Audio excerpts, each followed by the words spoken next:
Hello, friends. Welcome to Kerala PSC HSA English classes. This is class 1, starting with module 1 poetry. First poetry we have to deal with is William Shakespeare's sonnet 121. Before going to the sonnet, we'll just talk about Shakespeare's sonnets in general. The sonnets were published on 1609 in quarter form, published by Thomas Thorpe. There are 154 sonnets, and we can divide these sonnets into two sections. From sonnet 1 to 126, it is dedicated to a young man named W.H. And this W.H. is probably assumed to be Henry Wriothesley, Earl of Southampton, or William Herbert.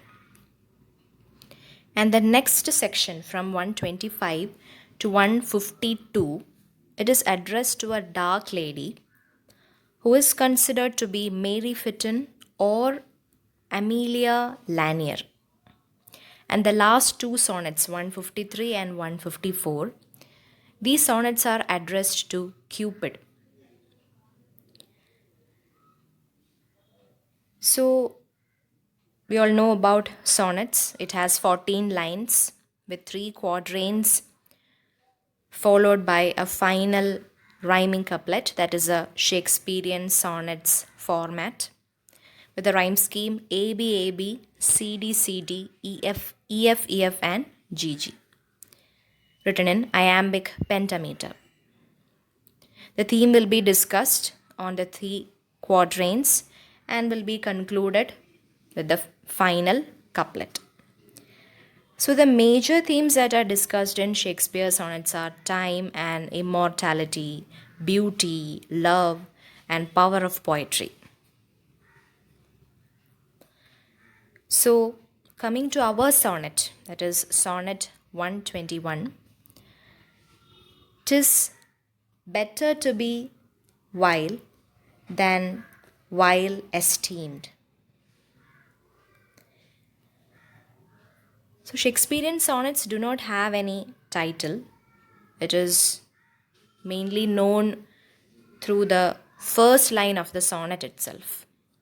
But this sonnet is famous with another title also, No Fear. 'Tis better to be vile than vile esteemed, when not to be receives reproach of being. And the just pleasure lost which is so deemed, not by our feeling, but by others' seeing.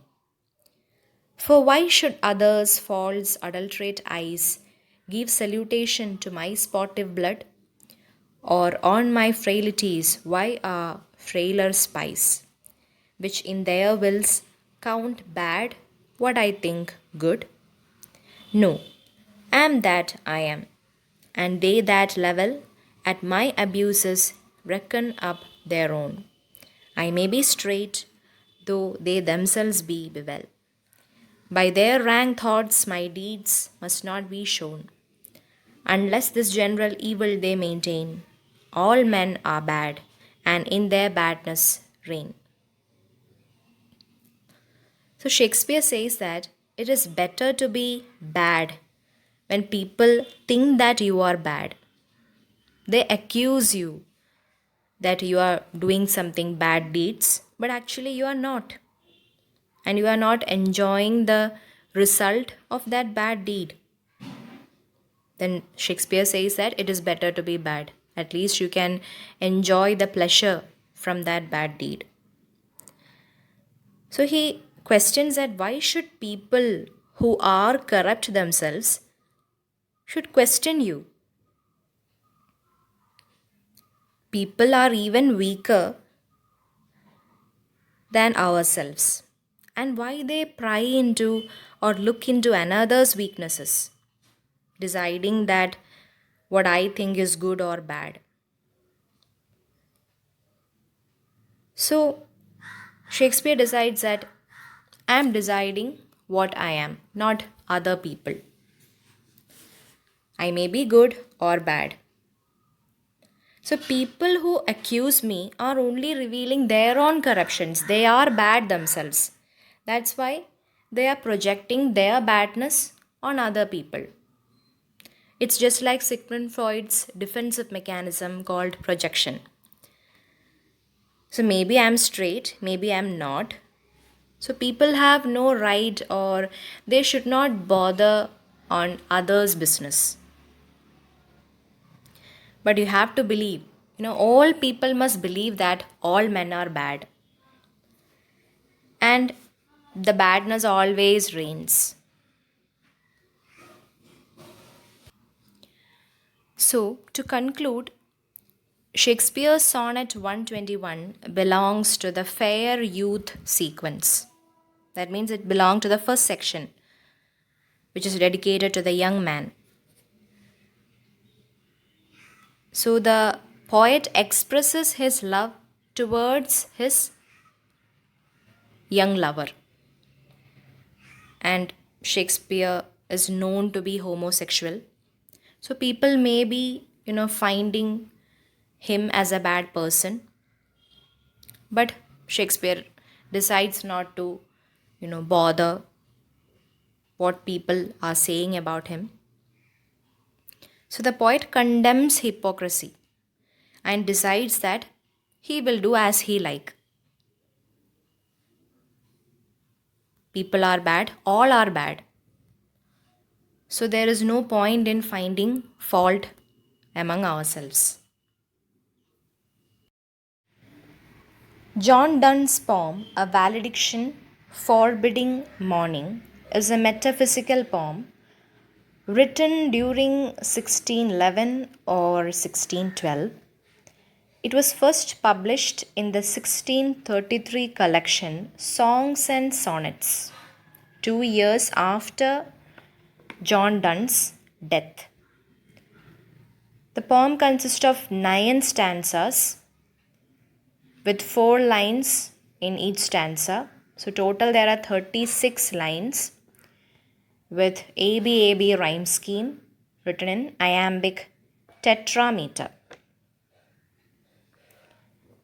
The sonnet is famous for its pair of compasses conceit.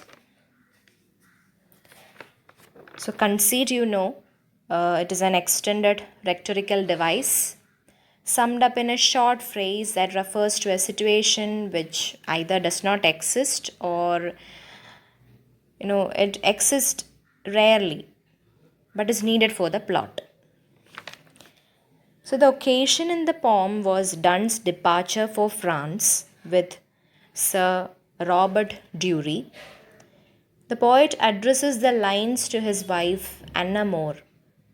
So it is an expression of refined love, like spiritual love that we find in the poem.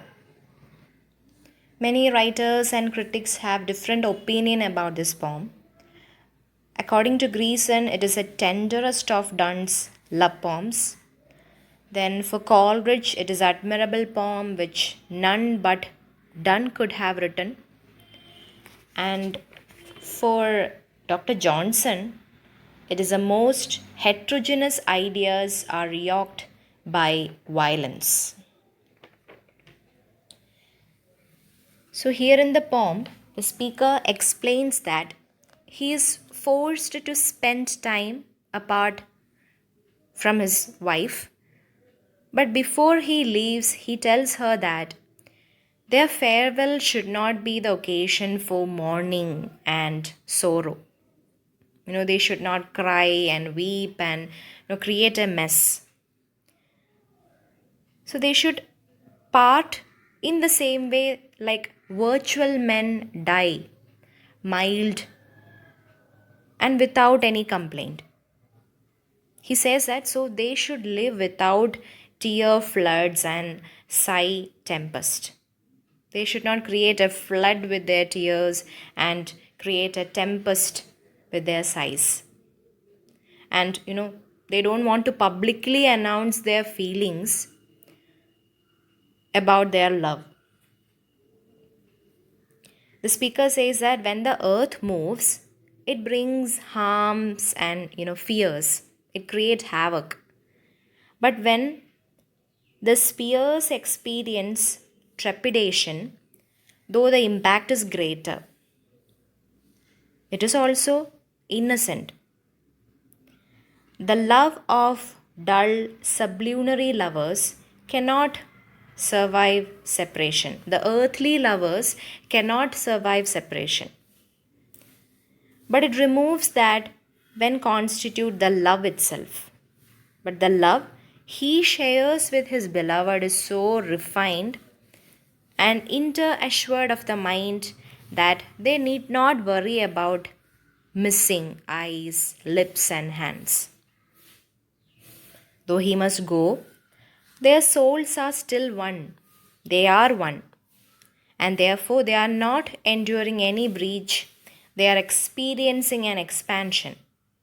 In the same way that gold can be stretched by beating to airy thinness, the soul they share will simply stretch to take in all the space between them. If their souls are separate, he says, they are like the feet of a compass. His lover's soul is fixed foot in the center, and he is the foot that moves around and makes a perfect circle. The firmness of the center foot makes a circle that the outer foot draws perfect. So it is a trust and the fidelity of his lover or wife that makes him or that force him to come back to home. Anyway, they are always, united. And this is a temporary separation. They do not create a mess on this separation. Thy fameness makes my circle just and makes me end where I begun.